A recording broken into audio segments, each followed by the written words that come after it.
The Civil Protection Unit is on high alert for any disasters including floods this rainy season, and government has since released $1.2 million for any eventualities. This comes as more than 20 homes and a school were severely damaged by hailstorms which pounded Gaza district, leaving some villagers homeless.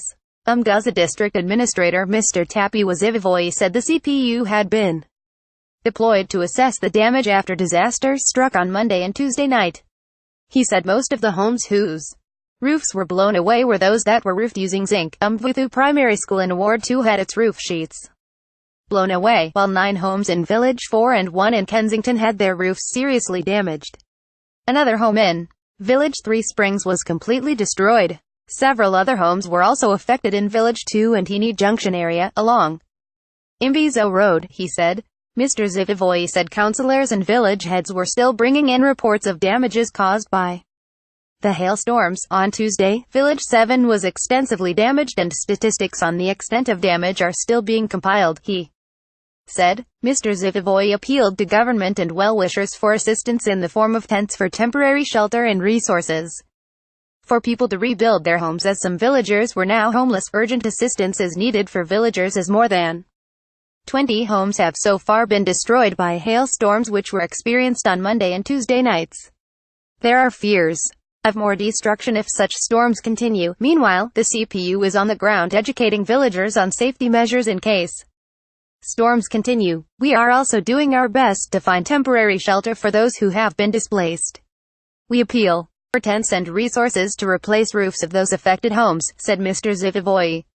Last year, Chilacho, Plumtree among other areas were hit by floods, leaving hundreds of people homeless and in dire need of assistance.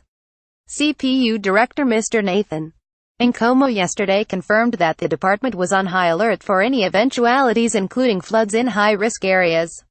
As a department, we are fully geared for any eventualities and we are making contingent planning processes for non-food items. We are very happy that Treasury has given us $1.2 million for response and contingent purposes. Although the money came a bit late, it came at the right time as we are already in the rainy season, said Mr. Nkomo.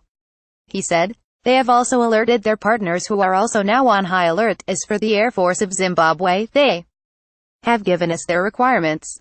They said they want 320 drums of Jet A1 fuel to be placed at strategic places which they have highlighted to us. We are waiting for the amount needed as we are not necessarily going to buy all the fuel highlighted but that which we are going to manage depending with the situation.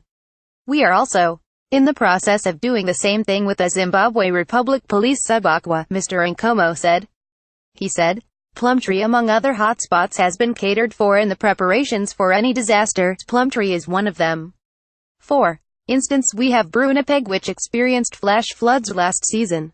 The plans also involve other places which experience hydrometeorological hazards. To date, we have a few consumables like beds which were donated to us by Zimra. We are looking forward to buying blankets and other items which are non-food items, said Mr. Nkomo. Meteorological Services Department Head Public Weather Service Mr. Tikzinyamba said the country is not expected to receive any significant rain in the next 5 days.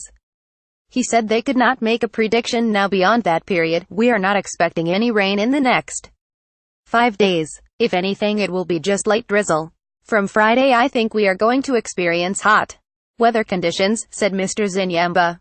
Bulalima District Administrator, Mrs. Ethel Moyo, whose district was the most affected, yesterday, said they were on high alert and were sending messages to flood-prone areas to be on alert too. In Bulalima all the chiefs are on WhatsApp and we are sending messages to them on the weather situation so that they are on high alert. Villagers living along the river banks of major rivers have also set up committees to be on the lookout for floods, said Mrs. Moyo. Join Bulawayo 24 online community.